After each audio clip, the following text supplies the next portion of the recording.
Hello and welcome into Rocks on the Pond. I am Matt Sapikoff.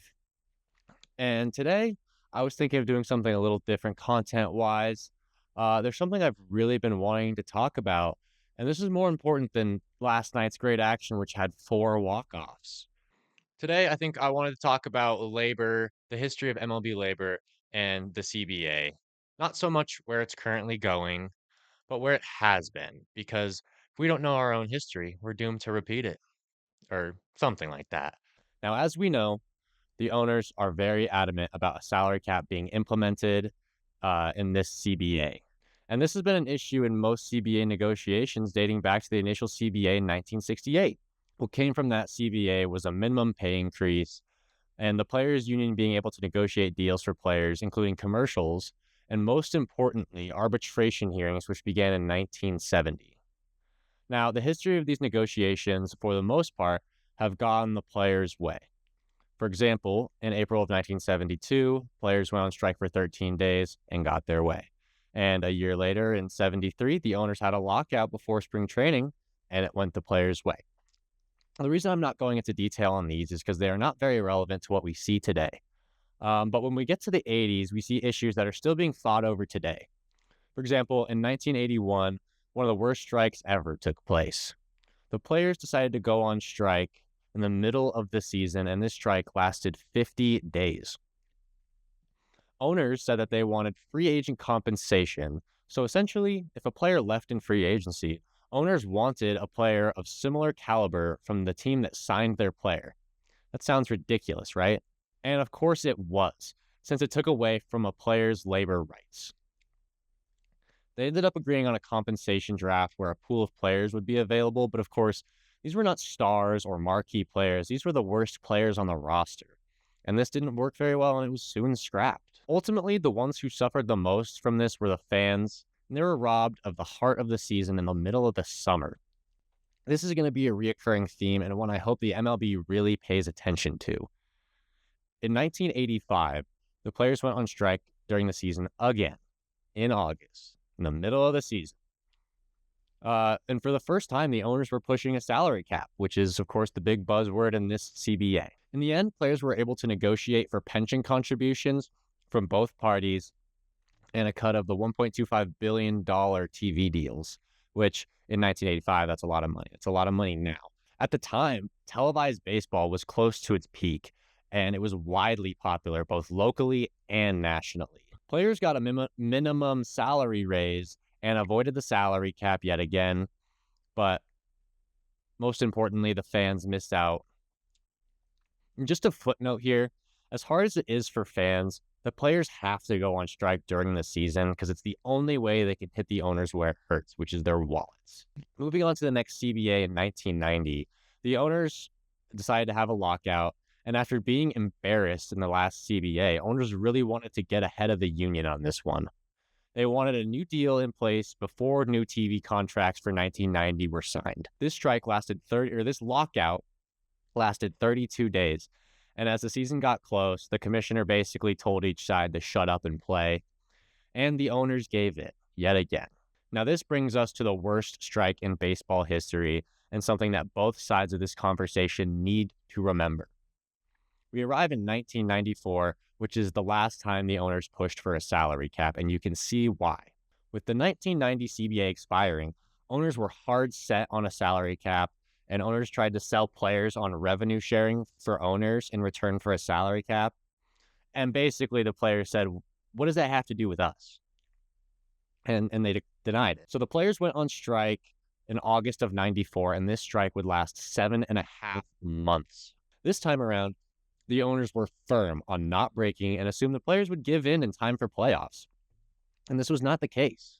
Owners threatened to use replacement players in the 1995 season if the union did not agree to their terms, but there were a lot of weaknesses in this plan. For one, the MLB had two Canadian teams, the Montreal Expos and the Toronto Blue Jays. And according to Canadian labor laws, they outlawed the use of replacement workers, so the owners could not legally take that road. So two owners immediately can't follow down that path. And then in America, you have owners like the Detroit Tigers and the Baltimore Orioles who knew they could never, go that far. These are cities that have a proud and very strong union history. And not only would this be a betrayal to the people, but it's a line that these owners knew that they would never be able to recover from if they crossed it. This got so ugly that President Bill Clinton asked Congress to step in and save America's pastime. I don't think that was a very good impersonation, but you know where I was going with that. And they did not, although Congress did talk about lifting the antitrust exemption for the MLB, which is the last thing that owners wanted to hear. Now, if you're wondering what the antitrust exemption is, we have to take it back a ways. In the 1920s, the Baseball Club of Baltimore sued the National League of accusing the NL of collusion and making a monopoly around the game of baseball. And this went to the U.S. Supreme Court, who ruled that baseball, at least at the time, was not an interstate commerce, so they could do nothing. Back then, baseball was wild and ungoverned. The AL and NL dominated the sport with talent and money. And of course, back then, the AL and NL were separate leagues, not under one over-encompassing MLB. And the reserve clause was put in place in 1887, and owners agreed to stop stealing players from each other. Players were then reserved for that one team, and only the owners could sell their labor, with players having no ability to do that themselves or being compensated for their selling price.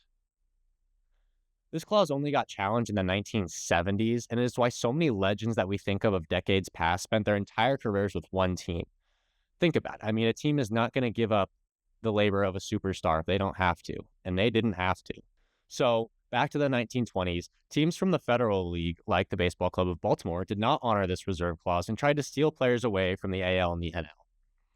And these other leagues were eventually crushed by the money of the AL and the NL. So yeah, they have a monopoly on it. Anyway, the last thing the owners wanted was for the antitrust exemption to be removed, and it still stands to this day. The strike of 94 heated up, however, after the owners said that they were going to put in a salary cap anyways, without approval from the MLBPA. Now, some owners, such as George Steinbrenner and the controversial Marge Schott of the Reds, felt that this was not the right way to go and didn't support it. So quickly within the ranks of the owners, there was some disagreement. A lot of it, very similar to what we see today, as both parties are not necessarily eye to eye within their own party. The players responded to this by filing a grievance with the National Labor Relations Board, meaning the federal government did have to get involved. The two parties were told to return to the 1990 CBA, and a resolution was finally met in April of 1995, 7.5 months later. And now this is the part that both sides really need to pay attention to. This strike was overall completely unproductive and hurt baseball more than just about anything in its past, including scandals such as Pete Rose and the Black Sox gambling scandal, which says a lot. For the first time in the modern era, including during World War II, the 1994 World Series was canceled. The 94 season left fans both hurt and confused, and it cost a lot of history. It cost Tony Gwynn the chance at a 400 season, as he was hitting .394 on the day the strike started. It also had implications for the moving of the Montreal Expos. Kind of. The Expos had the best record in baseball at that point and had a great roster with very serious World Series aspirations. Expos fans in particular felt robbed, and those feelings worsened when the team moved to Washington, and fans still feel that to this day. As for the owners, they reportedly lost $1 billion in revenue and claimed to be unable to sign players to any big contracts.